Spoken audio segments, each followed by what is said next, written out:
Hey, how you doing? I hope you're having a great day. I'm Reagan Snyder. Welcome back to the story of. I'm so glad you're here.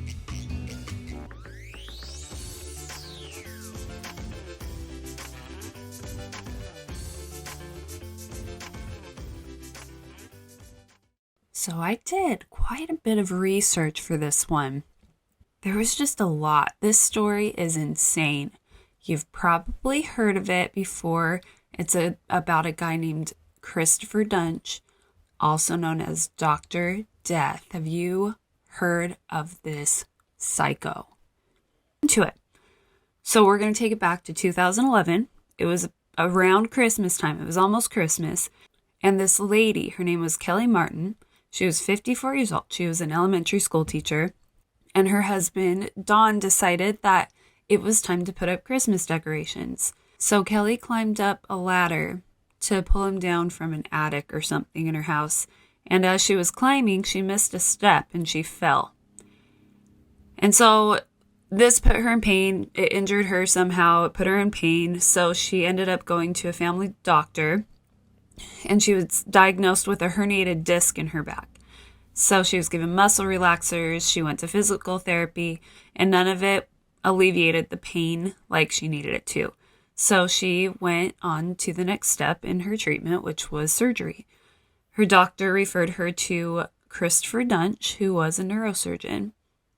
Dawn went with Kelly to this appointment with Dr. Duntsch, and they scheduled her surgery for the week that she would be on spring break. It was March of 2012, and Duntsch told the couple that it would be minor. It would take maybe 45 minutes to do.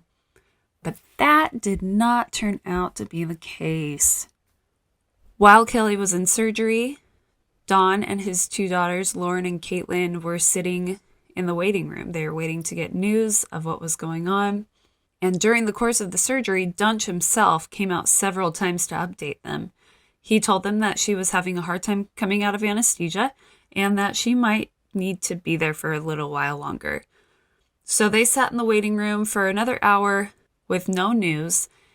So Lauren went to find a nurse to check on the situation, to check on her mom. The nurse was like, "Oh, she's actually in ICU."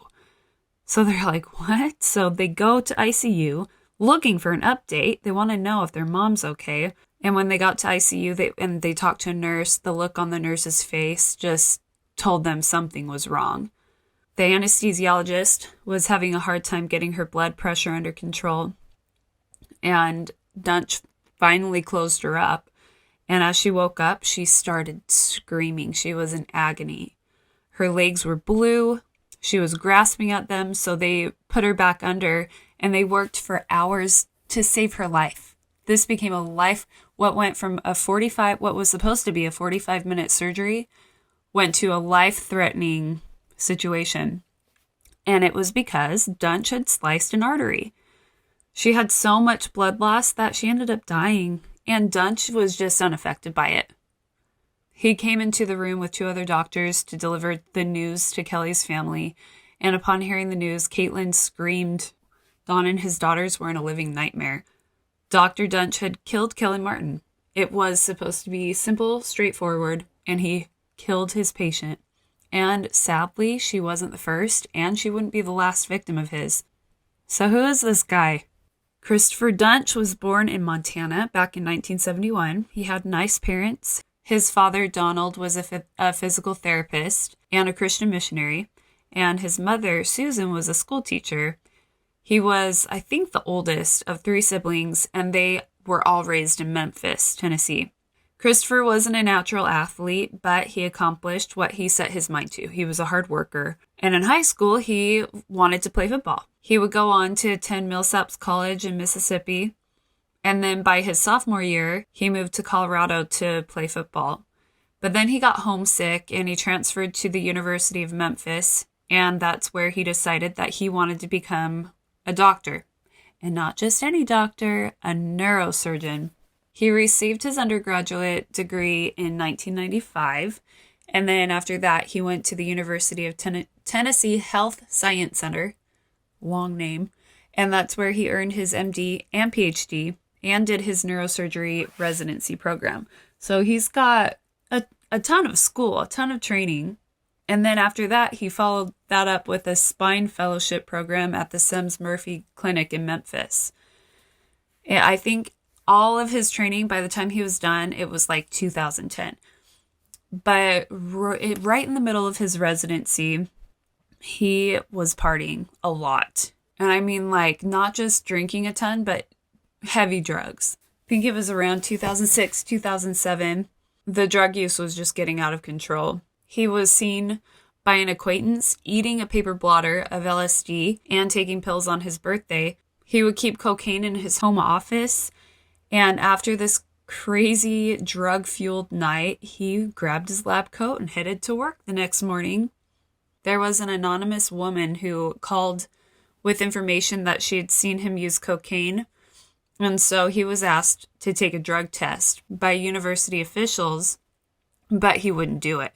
This led him to be sent to a program for impaired physicians for a few months.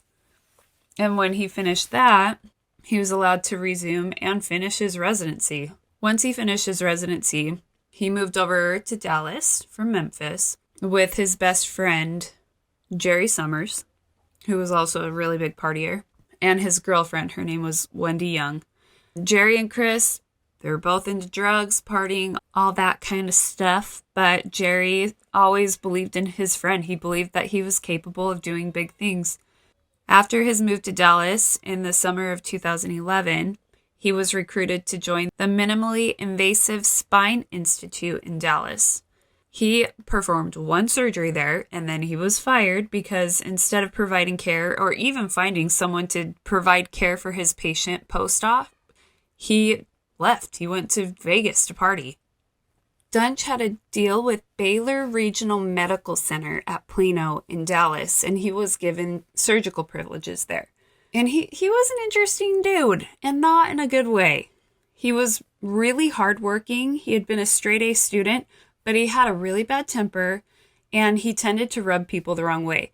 And when he started at Baylor, he introduced himself to another surgeon by saying that he was the best neurosurgeon in Dallas and that he was going to clean up all the spine work there.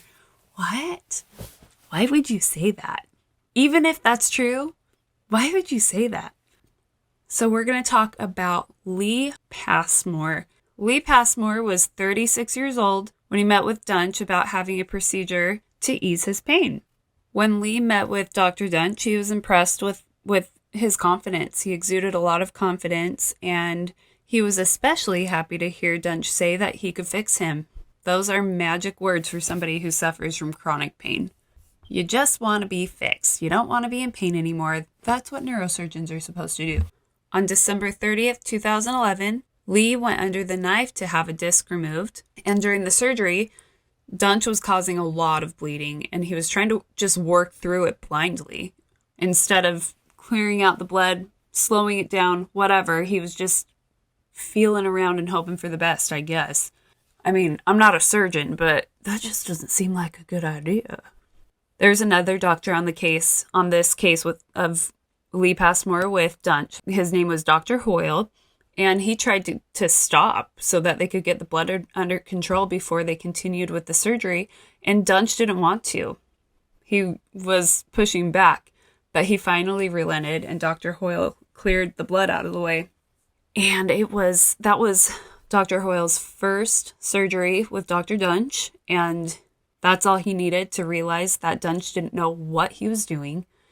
Duntsch had cut a ligament around the spinal cord that shouldn't have even been touched at all, and he put a screw through a bundle of nerves, which would go on to cause permanent damage and chronic pain, even though it has since been removed. That's it.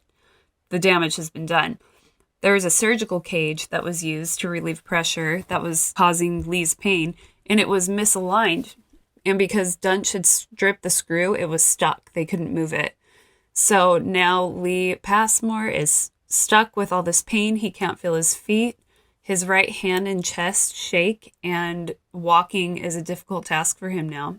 During this time, Duntsch's personal life was a little bit, he parties a lot, but now he's got kind of this mistress on the side.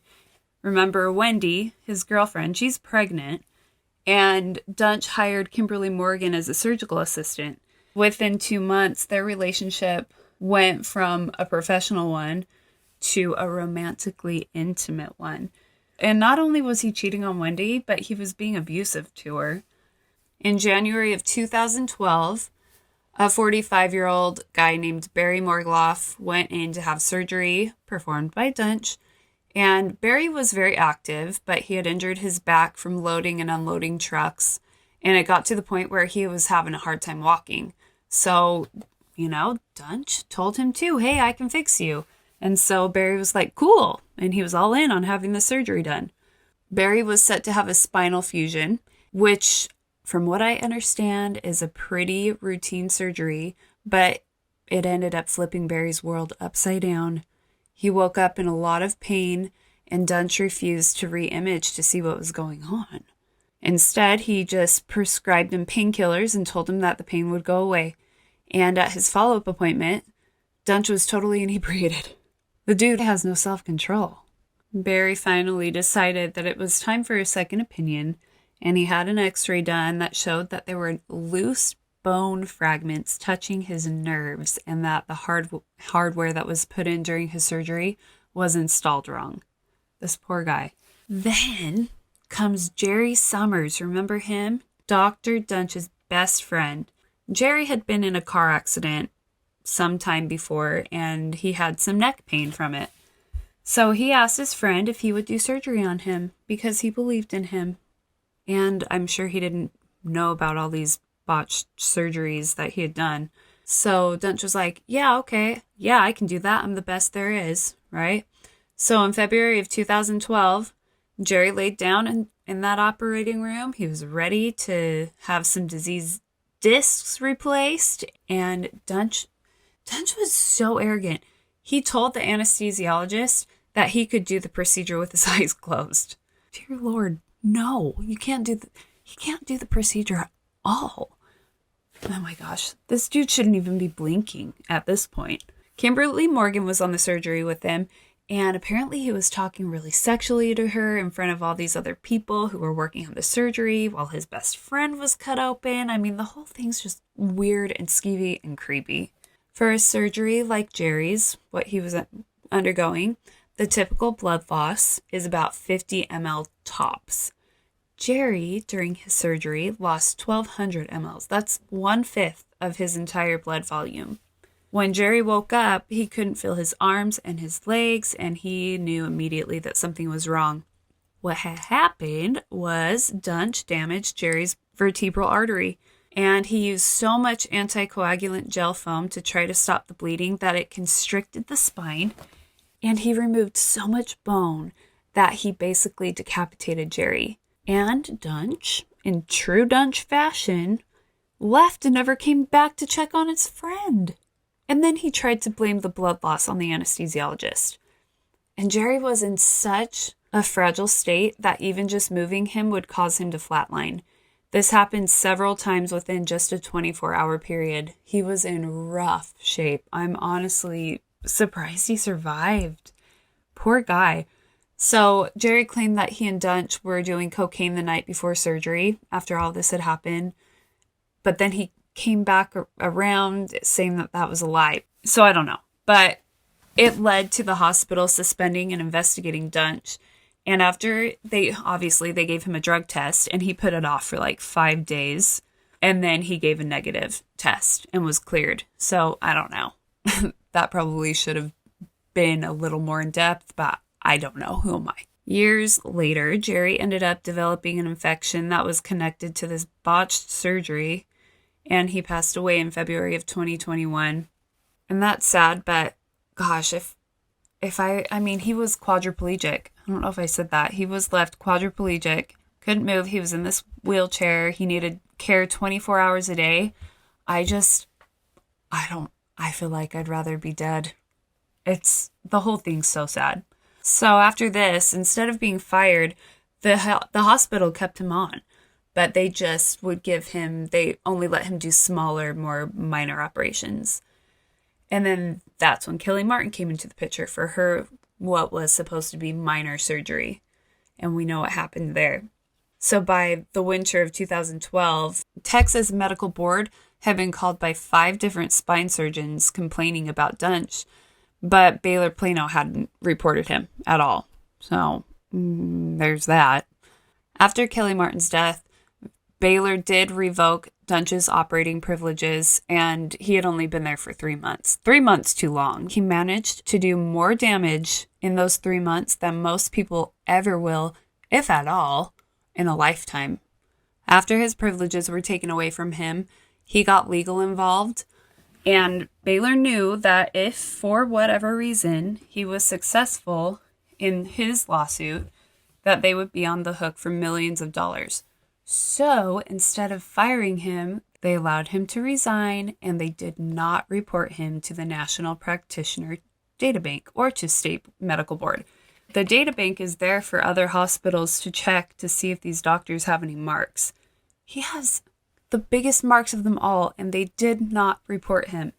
By the summer of 2012, Duntsch managed to get hired on at Dallas Medical Center.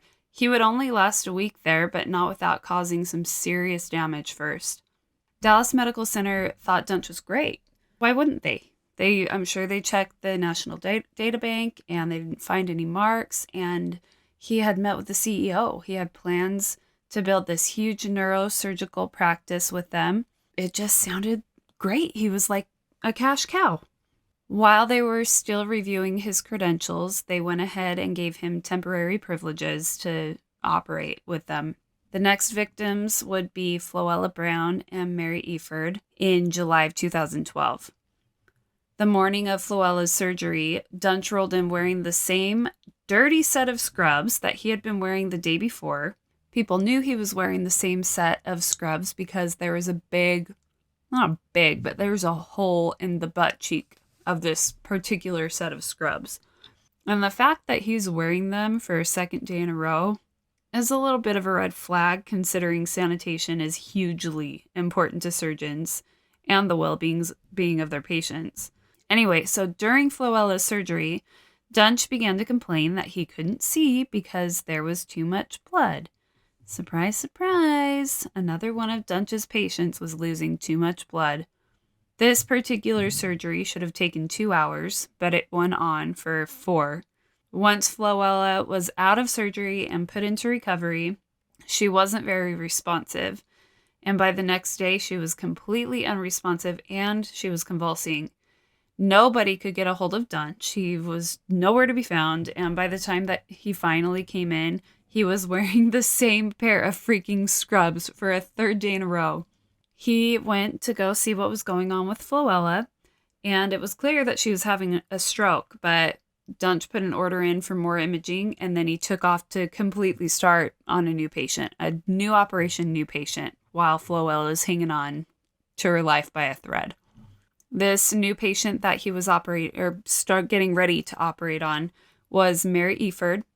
I think she was like 71. She was in her 70s. So she was an older lady, and she'd been having some common back problems, and the surgery that she wanted was elective. It was going to be a spinal fusion, and she wanted to try and relieve some of the pain. During these surgeries, a lot of images are taken to ensure that hardware is being put in exactly in the right spot. And he wasn't. He wasn't putting hardware in the right spot. He was putting it in muscle. I mean, I have 0 medical training, and even I know that hardware should not be put in tissue. At one point, he lost a screw in the soft tissue, and nobody could find it. And when the staff on surgery with him called him out on this, he denied any wrongdoing. Of course, he can't be wrong. He's never wrong. So while he's butchering Mary right in the middle of her surgery, he decides that Floella needs a craniotomy. A craniotomy is where you put a hole in the back of the skull to release pressure on the brain. Not only did the hospital he was currently in not have the proper equipment for a craniotomy, but Duntsch didn't have privileges to perform that kind of surgery. I think that's considered brain surgery, and he's a neurosurgeon. I don't know how it all works, but this is not something that he was allowed to do. This fool, he's trying to insist and argue with people that he could do this craniotomy with whatever the hospital had on hand. Like he was really trying to do a makeshift craniotomy on this poor woman. So there's a nurse there that pushed back and was like, hey, I'm not comfortable with this. The patient needs to be completely just transferred to a different hospital. And Duntsch was arguing with him about it. He's in the middle of this surgery and he's having an argument where he's very clearly in the wrong. So Duntsch told the nurse to go get his boss, and the nurse was like, okay. And he gladly went and he got him. His boss was Dr. Ippolito. And when he came in, he yelled at Duntsch and told him that, yes, she needs to be transferred, just like the nurse said. So at that point, Duntsch was so pissed that he just left. Left this poor lady, Mary, in the middle of her surgery. Just zero concern for either of these patients. Floella was finally transferred to another hospital, and Duntsch came back into the OR to finish up poor Mary's botched surgery. And at this point, the medical staff is sure that Floella is brain dead. He had injured the vertebral artery, which is what supplies blood to the back of the brain, and so her brain wasn't getting enough blood. So she ended up having a stroke, and it killed her. She died. And instead of taking responsibility, Duntsch blamed it on Dallas Medical Center for transferring her to another hospital. I wasn't there. I don't know, but maybe he shouldn't have argued. I don't know, and gotten her over there as fast as possible. I don't know if that would have changed the outcome. So Mary's out of surgery. She wakes up and she realizes quickly that she's paralyzed. There's a doctor named Dr. Robert Henderson, and he came to reoperate on her. And he was so appalled by what he was seeing on her imaging. Duntsch never even touched the disc that was supposed to be completely removed. And because it was such a crazy, wild situation, Dr. Henderson had the reoperation filmed as proof of what Duntsch did, because he just knew that no one would believe him because it was that crazy. Dr. Henderson was able to help her as much as he could, but Mary is now confined to a wheelchair with limited paralysis. Dr. Henderson truly thought that there was a chance that Duntsch was an imposter. So much so that he started to investigate his training. I think he called the school that he went to, and he was surprised to hear that, Christopher Duntsch. I think he sent him a picture and everything and was like, did this guy go here? His name's Christopher Duntsch. And they're like, yeah, he did. He went here to be a neurosurgeon. So he wasn't an imposter.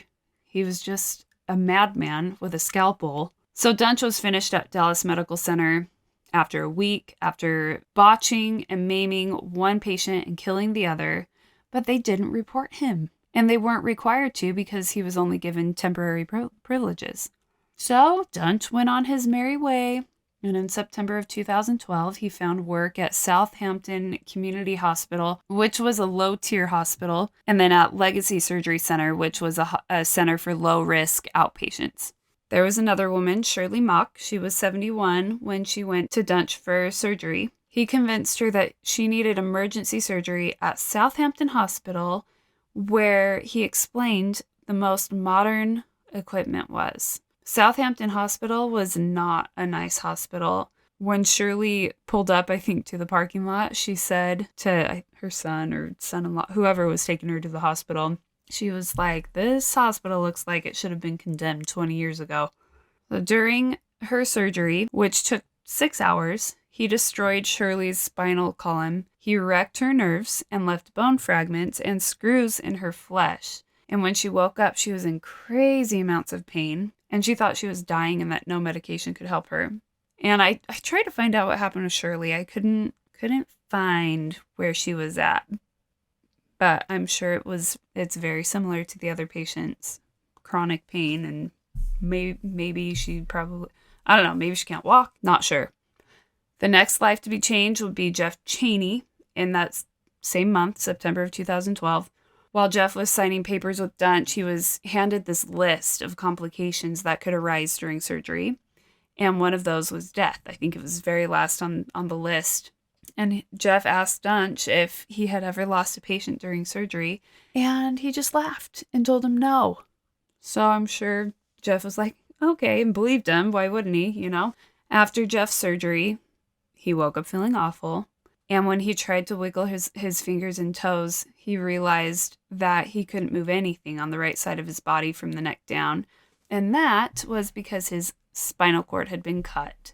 So Jeff went in with this minor neck problem and came out with chronic pain, the inability to work anymore, and he had to undergo 10 additional surgeries. Then there was Marshall Tex Muse. He was an avid runner, but he had developed degenerative disc disease. So when he met with Duntsch, he told Tex that he should have had surgery 5 years ago. They set his surgery to be done at Legacy Surgery Center, remember that outpatient clinic, and that was in December of 2012. The night before surgery, Tex started Googling, and he landed on Kelly Martin's story. He called Duntsch to ask him about it, and Duntsch got super defensive. I mean, to the point that he was cussing Tex out, and ultimately just told him that she had died from an allergic reaction to the anesthesia, which we know is not true. He went in for surgery the next day. I don't know, maybe somehow he got talked into it again, I guess. And I will give you half a guess as to what happened to Tex when he woke up.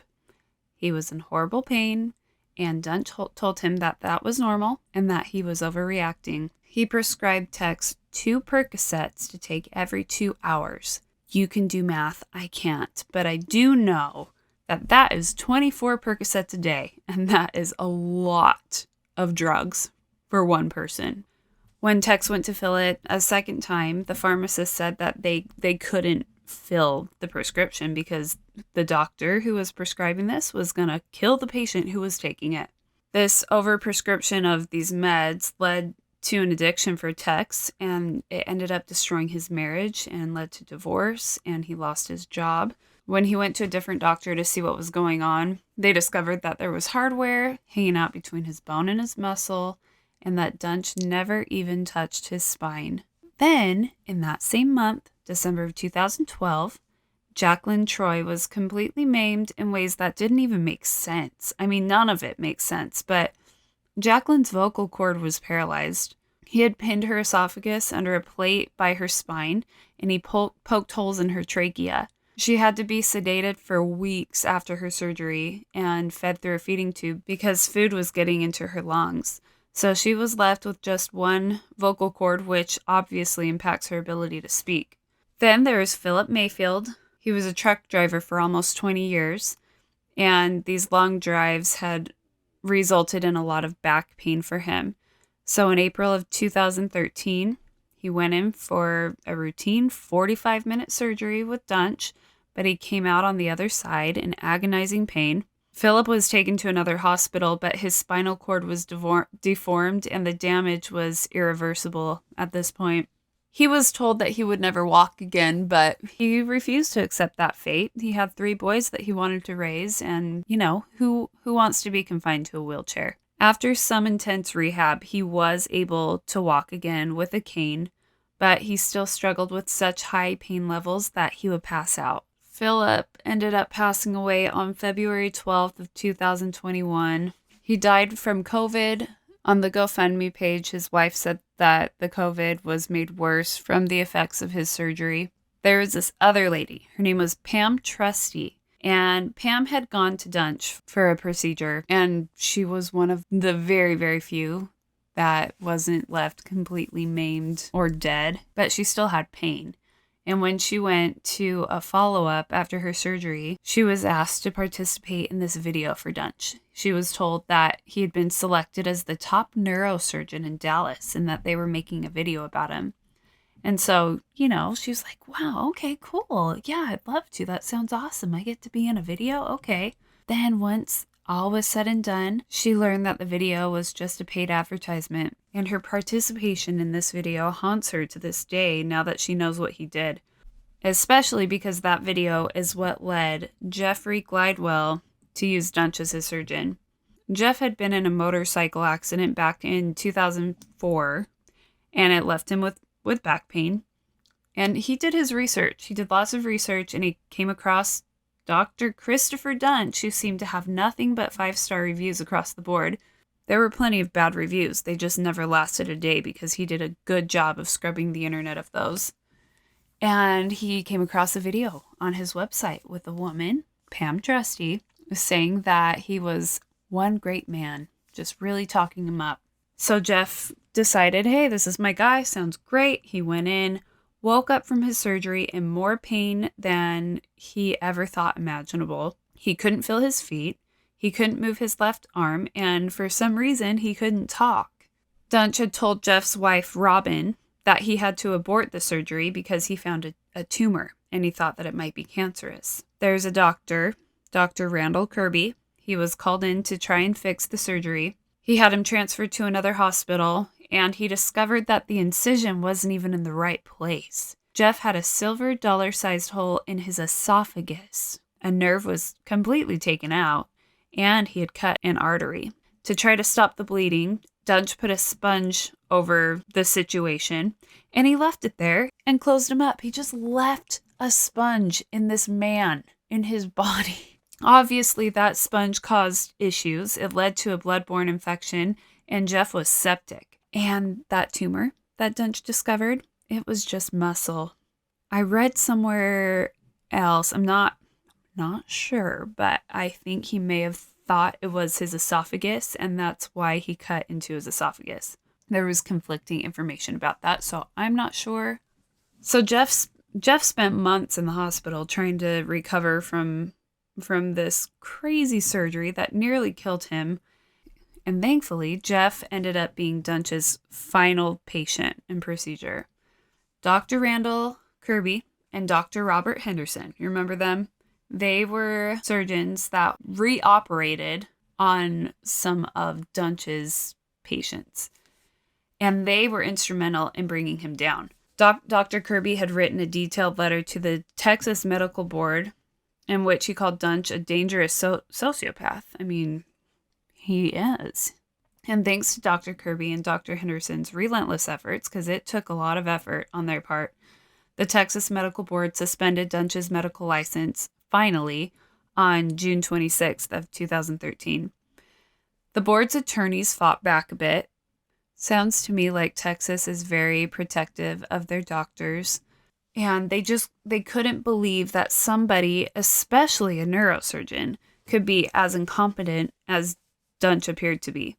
So then they called in Martin Lazar. He was a veteran neurosurgeon, and he reviewed the case. And, same thoughts, like, what? What the heck? Finally, Duntsch's medical license was revoked on December 6th of 2013. After his medical license was revoked, he just went into a downward spiral. He moved to Denver, Colorado to live with his parents, and with over $1 million in debt, he declared bankruptcy. In January of 2014, he was pulled over for driving on the wrong side of the road with 2 flat tires and arrested for a DUI, and he was sent to a detox facility. He had a second child with Wendy, who was born later that year in 2014, I think September of 2014. And he would go back to Dallas to visit his kids. And one time while he was there, it was March 2015, the police were called on him because he was seen beating on the doors of a bank, and he had blood all over his hands and face. I don't know what the blood was about, but when the cops came, he was just rambling on and on about who knows what. And the police ended up taking him to a psychiatric hospital. And then the next month, in April, he tried to shoplift a bunch of just really random things from Walmart, valued at $887. He loaded his shopping cart up with things like cologne, 2 briefcases, a remote control, 5 pairs of sunglasses, a walkie-talkie, etc., etc. Then he went over to customer service to withdraw $500, and then he walked out of the store with his cart full of stuff, and he was arrested. By this point, people were paying close attention to him.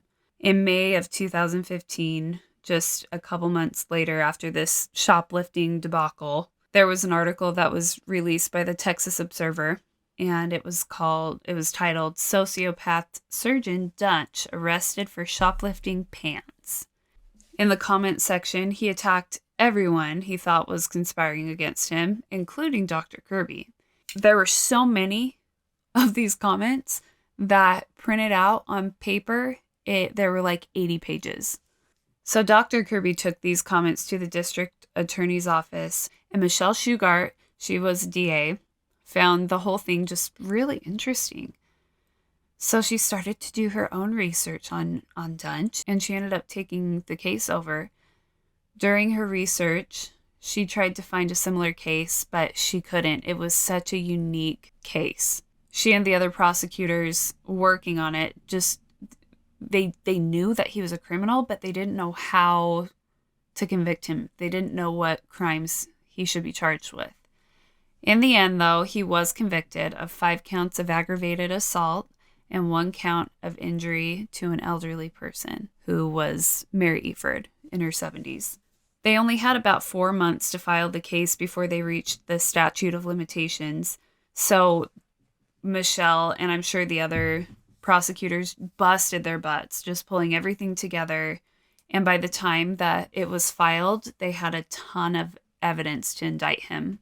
Duntsch was taken into custody on July 21st of 2015, and then his trial began on February 2nd, 2017. During the trial, which was focused on Mary Eford's case for injuring an elderly person, Duntsch maintained that he was a great surgeon. But then other surgeons testified. They walked through all the mistakes that he made, and when he heard that, he just crumbled. It's like he truly believed that he was a good surgeon. So Kimberly Morgan, remember, he had hired her as his surgical assistant, and they started to have this affair. She was a key witness in his trial, and the prosecutors had her read some of an email that Duntsch had sent her. It was about 3 weeks before he operated on Lee Passmore back at Baylor, Plano. The subject line in this email, and you can find these emails online if you want to read them, but the subject line was Occam's razor, and if you don't know what Occam's razor is, it's the idea that the simplest explanation for anything is probably the right one. So this email was about 5 pages long, but Kimberly just read part of it, and it said, quote, "Unfortunately, you cannot understand that I am building an empire, and I am so far outside the box that the earth is small and the sun is bright. I am ready to leave the love and kindness and goodness and patience that I mix with everything else that I am and become a cold-blooded killer," end quote. Makes you think, doesn't it? Or maybe it doesn't. Maybe it's just very obvious what he was doing. The jurors ended up deliberating for just a few hours before finding him guilty of maliciously and intentionally hurting Mary Eford, and he was sentenced to life in prison. His attorney went on to file for an appeal, saying that the Occam's razor email and having Duntsch's patients testify unfairly influenced the jurors, but the appeal was denied, and he is in prison. He won't be eligible for parole until 2045. Oh my gosh, that's so crazy. That seems like so far away. He'll be 74 in 2045. All in all, he had 38 patients. 33 of them ended up either maimed or dead because of him. So that's the crazy story of Christopher Duntsch, Dr. Death. What do you think? Do you think he was this delusional narcissist who just couldn't see past his nose to realize that he was a terrible surgeon? Or do you think he was intentionally hurting his patients? It's so crazy. Let me know what you think on my Instagram. It's at Reagan Tells Stories. I appreciate you listening, and I will see you next time. Bye!